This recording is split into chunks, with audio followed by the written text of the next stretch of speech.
Selamat malam dan selamat datang di dalam Oase episode ke-290. Seringkali yang terlihat tidak selalu sama dengan yang tersembunyi di dalam. Kita bisa tampak lembut, ramah, bahkan rohani di luar, tetapi di dalam hati ada amarah yang dipelihara, iri hati yang disembunyikan, kepahitan yang tidak dibereskan, atau ambisi yang diam-diam menguasai hati kita. Firman Tuhan mengingatkan bahwa Tuhan lihat bukanlah penampilan luar, melainkan hati. Di tengah dunia yang mendorong kita untuk menjaga citra dan membangun kesan, Tuhan justru mengundang kita untuk jujur. Mari malam ini kita jadikan kesempatan sebagai ruang untuk berhenti sejenak, membiarkan Roh Kudus menyingkapkan isi hati kita dan membentuk kita, bukan hanya menjadi sebagai yang tampak baik, tetapi sungguh-sungguh diubah dari dalam. Mari Bapak Ibu kita mengambil waktu berdiam di hadapan Tuhan.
Ya Tuhan, terima kasih malam ini sekali lagi kami mendekat dan merapat kepada Tuhan. Biar Engkau sendiri yang menjaga hati kami, mengorek bagian yang perlu untuk dibuka. Kami sepenuhnya terbuka kepada Tuhan. Terima kasih, hanya di dalam nama Tuhan Yesus kami berdoa. Amin. Selamat berjumpa kembali dalam acara Oase pada minggu ini. Sebelum kita melanjutkan, mari kita berdoa terlebih dahulu, sebab segala sesuatu yang kita dapatkan semuanya berasal daripada Tuhan. Maka kita mohon Tuhan mengasihani kita supaya kita boleh mengerti akan firman Tuhan. Mari kita berdoa. Bapa dalam surga, kami sungguh datang kepadamu dan memohon kasih karunia Tuhan, sehingga firman Tuhan boleh kami mengerti, boleh kami dapatkan, boleh kami mengetahui apa yang Tuhan kehendaki dalam kehidupan kami pada masa kini. Terima kasih ya Tuhan, kami serahkan waktu di depan kami ke dalam tangan Tuhan. Kiranya Tuhan sendiri yang menolong setiap kami. Terima kasih Tuhan. Dalam nama Tuhan Yesus kami berdoa. Amin. Mari Bapak Ibu kita membaca dari Wahyu pasal 13 ayat 11 sampai 15. Wahyu pasal 13 ayat 11 dan 15.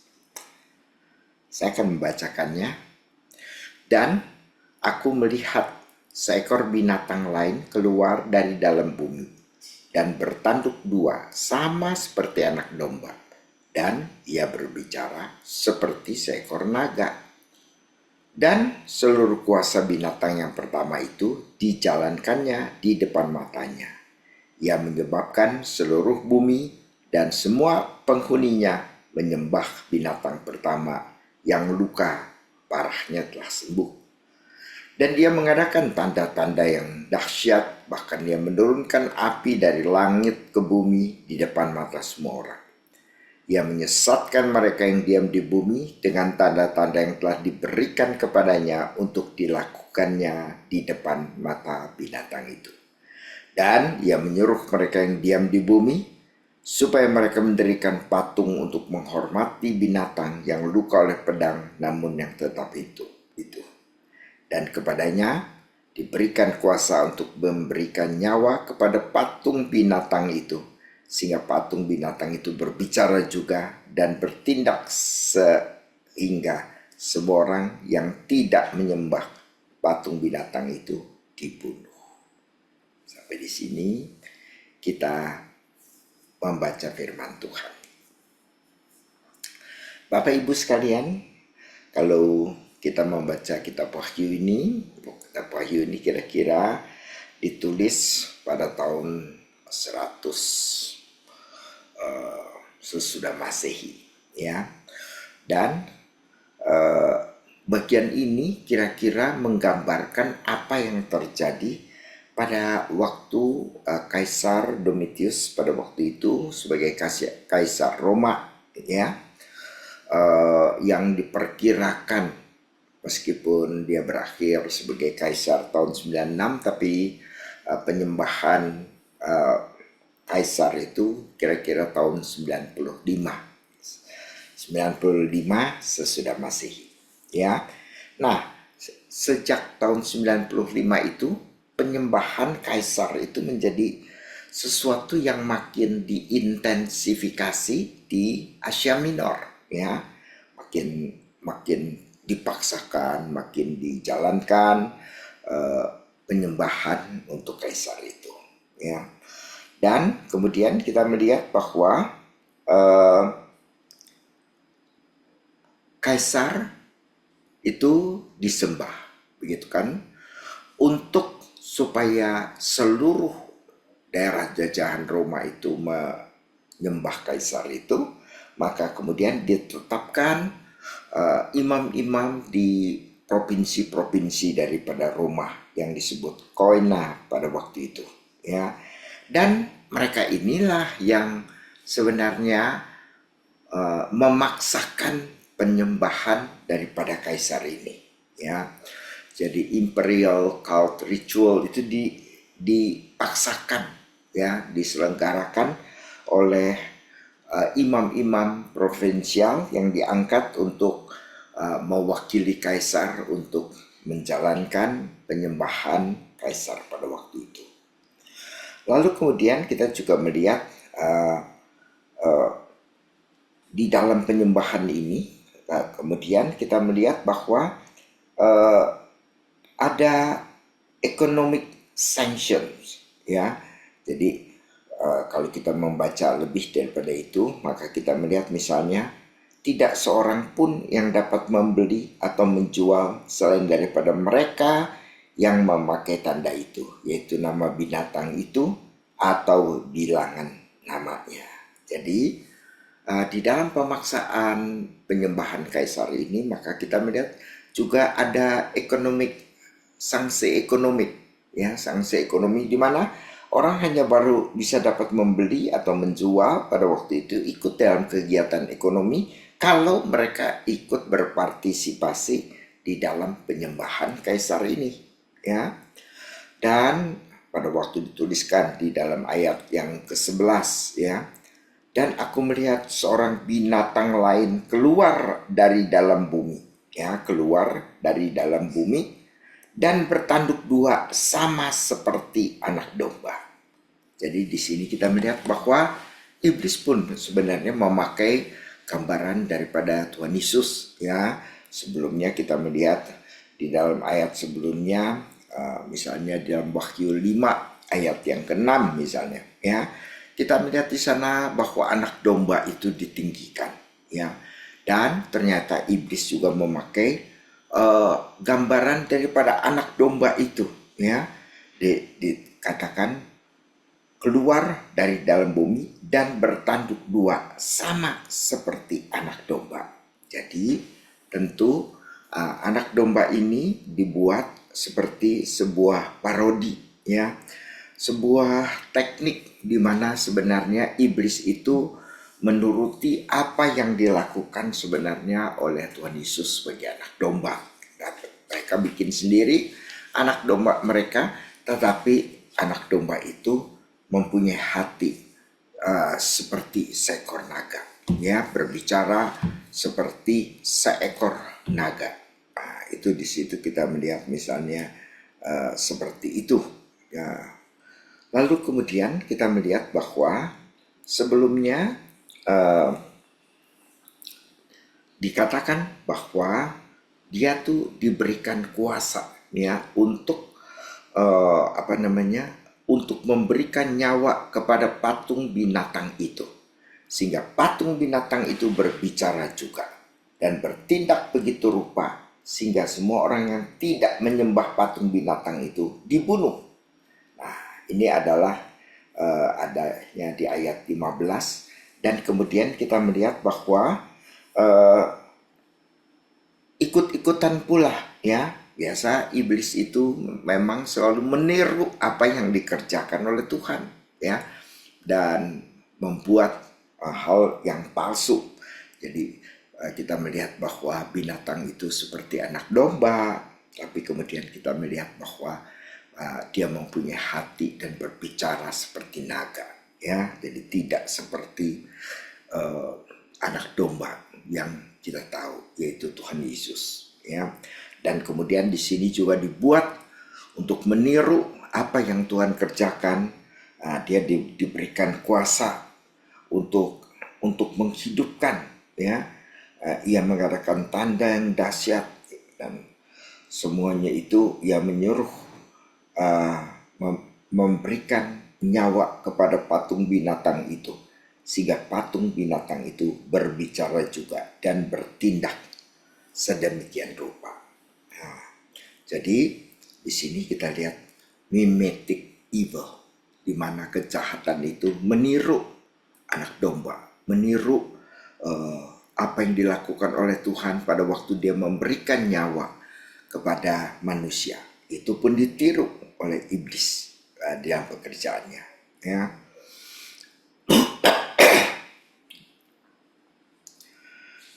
Berbeda sekali kalau kita lihat bahwa seruan daripada kitab Wahyu ini adalah untuk bersaksi bagi Kristus, ya. Tapi di sini kita lihat bahwa orang itu dipaksa untuk menyembah iblis itu yang berupa patung yang didirikan di dalam masing-masing provinsi. Nah, bagaimana pengertian, bagaimana penafsiran daripada kitab Wahyu ini, ya.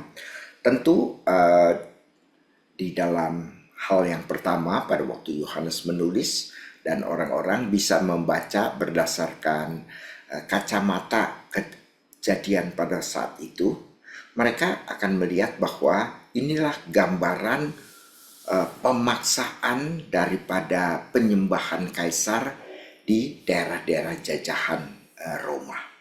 Mereka dipaksa untuk menyembah kaisar Roma itu sebagai titisan daripada para dewa, ya.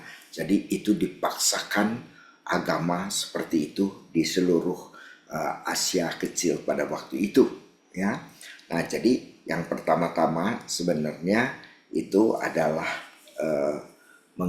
melukiskan kerajaan Roma, kekaisaran Roma, ya, yang menghendaki untuk disembah. Tetapi kalau kita melihat bahwa kitab Wahyu itu kemudian diterjemahkan di dalam arti sekarang, apa maksud daripada kitab Wahyu ini yang kemudian berbicara kepada kita. Nah, jadi satu hal, Wahyu pasal 13 ayat 11 sampai 15 ini menunjukkan kepada kita bahwa itu adalah sebuah kritik, ya, adalah sebuah kritik di mana kalau kita melihat bahwa sebuah sistem itu legitimasi kekuasaan. Jadi di sini kita lihat bahwa pada waktu itu Kaisar Roma yang berkuasa, dan karena dia berkuasa, dia mempunyai legitimasi untuk memaksakan orang-orang di dalam penyembahan kaisar ini, dan dengan ancaman, yaitu kalau mereka tidak ikut melakukan apa yang dilakukan oleh dikehendaki oleh penguasa itu, maka mereka tidak diberikan kesempatan untuk membeli atau menjual, bahkan mereka pun mendapat siksaan, yaitu mereka akan dibunuh kalau mereka sebenarnya tidak menyembah kaisar itu, ya. Jadi kitab Wahyu ini jelas sekali berbicara mengenai dan mengkritik sistem, ya, sebuah sistem, apa saja sistem itu. Pada waktu sistem itu melegitimasi kekuasaan, legitimasi power, ya, otoritas. Nah, itulah yang dilakukan oleh iblis sebenarnya pada waktu itu. Nah, kalau kita melihat pada zaman kita ini, kritik pada sistem apa, ya, yang dikatakan oleh Wahyu ini. Pertama, sebenarnya kita melihat bahwa dengan adanya teknologi dan AI yang mengedepan pada masa sekarang ini, maka kita lihat bahwa digital images itu selalu mengundang kita, memaksa kita atau memperhatikan kita ini supaya kita itu bertaut kepada mereka. Nah, itu sebenarnya juga merupakan satu hal di mana digital image ini kemudian menghendaki kesetiaan kita, ya. Jadi Anda bisa dapat melihat misalnya kehidupan pada zaman masa kini, ya. Orang begitu bangun, dia tidak berdoa. Misalnya kalau orang Kristen bangun, dia mungkin belum berdoa dulu. Yang pertama-tama itu dia cari handphonenya, ya. Lalu mungkin dia buka handphonenya, lalu dilihat di sana ada pesan apa di WA, ada berita apa di Instagram atau di thread atau di TikTok atau apa di mana gitu, ya. Atau sebelum tidur pun mereka membutuhkan semuanya itu. Nah, kita lihat bahwa sebenarnya handphone itu sebenarnya sudah menjadi satu demonik, ya, alat, ya. Tentunya sebenarnya bisa dapat dipakai untuk berguna kalau kita mampu memakainya dengan baik. Tetapi bagi beberapa orang, maka teknologi dan AI ini kemudian menolong kita itu sebenarnya menyembah berhala, ya, menyembah digital, menyembah digital image, ya. Jadi kita lebih banyak ketertarikan kepada layar handphone atau layar televisi atau apapun yang kemudian menarik kita sebenarnya ke situ, ya. Dan yang kedua adalah apa yang disebutkan sebagai consumer Christianity, ya. Maka kita melihat sekarang iman itu merupakan sesuatu yang dijadikan komoditas, ya. Melalui apa? Melalui religious marketing. Kita melihat bahwa kita di dalam kekristenan ini jadinya sebenarnya pada waktu kita menyembah digital image ini, maka kita lihat iman kita sendiri sudah dimodifikasi, ya, sudah dan kemudian sedemikian rupa sudah menjadi sesuatu bahan konsumer, ya, bahan yang dikomodify, ya, komodify melalui marketing. Wah, iman kita sekarang ada sesuatu yang sebenarnya adalah merupakan hasil daripada religious marketing, ya. Tidak lagi iman kita itu sebenarnya bersumber kepada Injil, tetapi kita melihat kepada pemasaran secara rohani, ya, dengan daya tarik bermacam-macam, maka kemudian iman daripada orang Kristen itu sudah dikomodifikasi, ya. Dan kita melihat bahwa di dalam keadaan seperti demikian, bagaimana kita dapat bertahan hidup di dalam binatang yang bertanduk, ya, seperti anak domba, tapi yang sebenarnya hatinya adalah hati naga, karena dia berbicara seperti seekor naga, bukan seperti seekor anak domba yang melukiskan Tuhan Yesus, tapi melukiskan setan, yaitu naga. Maka di dalam zaman kita itu sebenarnya iman sudah dimodifikasi, sudah dikomodify, begitu kan, ya. Lalu kemudian kita menjadi penyembah-penyembah teknologi, penyembah-penyembah AI melalui digital image, ya. Kita punya idol itu sekarang mungkin tidak berupa patung, ya, tetapi merupakan gambar-gambar yang ada di layar HP kita atau gambar di layar kaca kita. Maka di dalam zaman seperti sekarang ini, ya, bagaimana Yohanes itu menyerukan kepada setiap kita apa yang harus kita lakukan.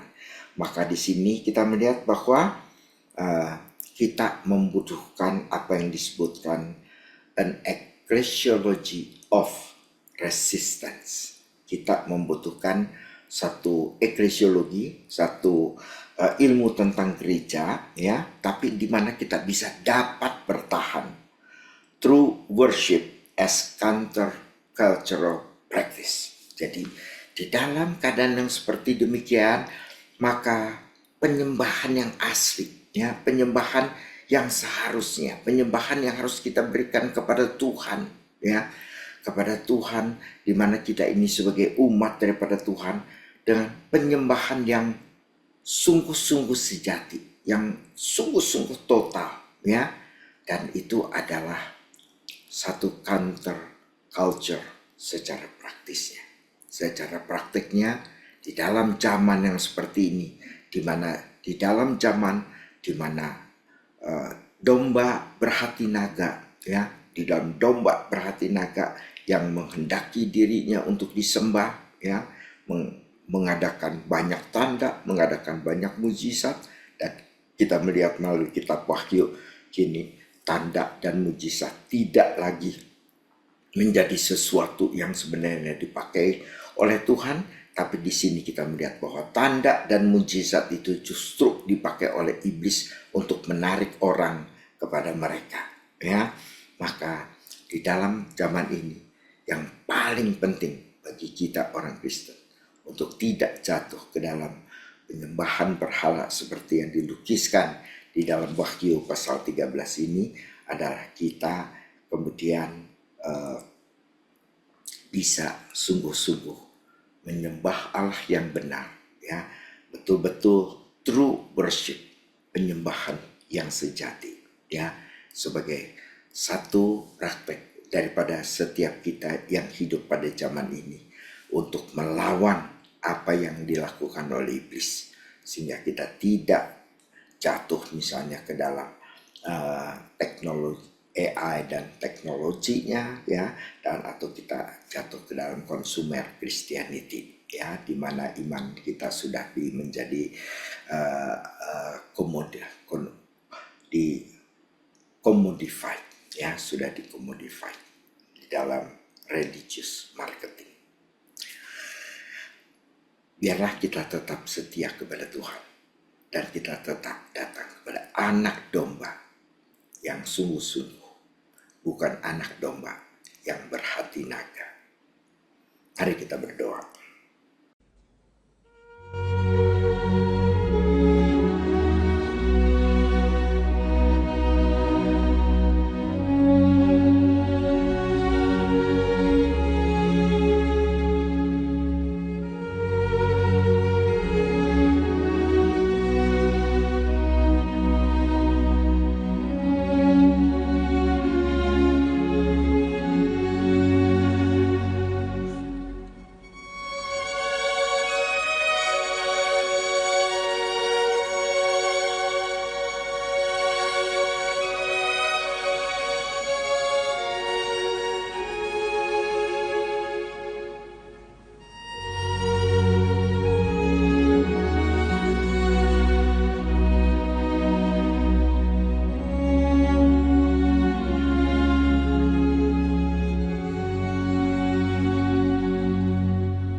Bapa dan surga, dalam dunia yang mengerikan, di mana iblis bekerja, menampakkan diri sebagai seekor anak domba, meniru Tuhan sendiri.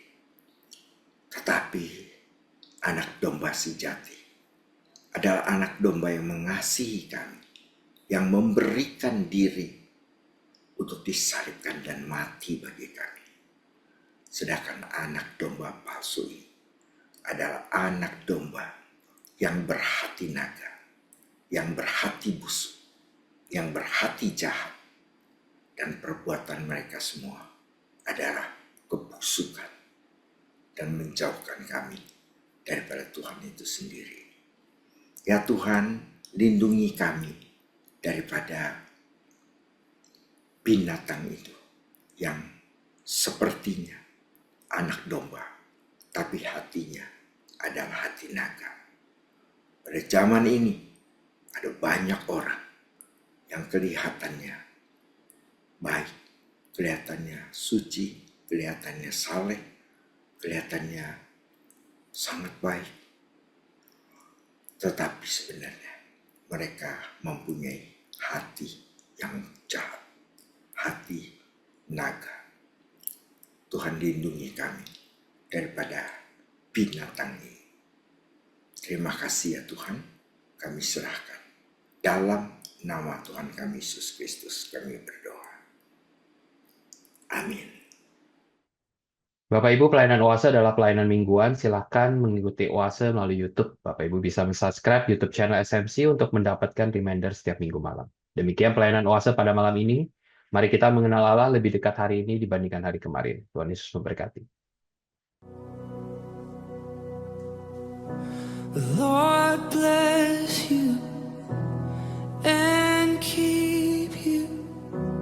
Make his face shine upon you and be gracious to you.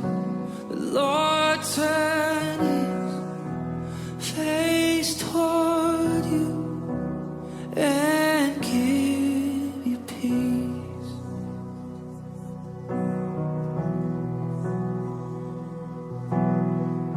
The Lord bless you and keep you. Make his face shine upon you and be gracious to you. The Lord turn his face toward you and give you peace.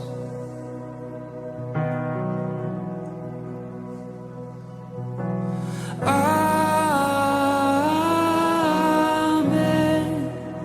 Amen. Amen. Amen.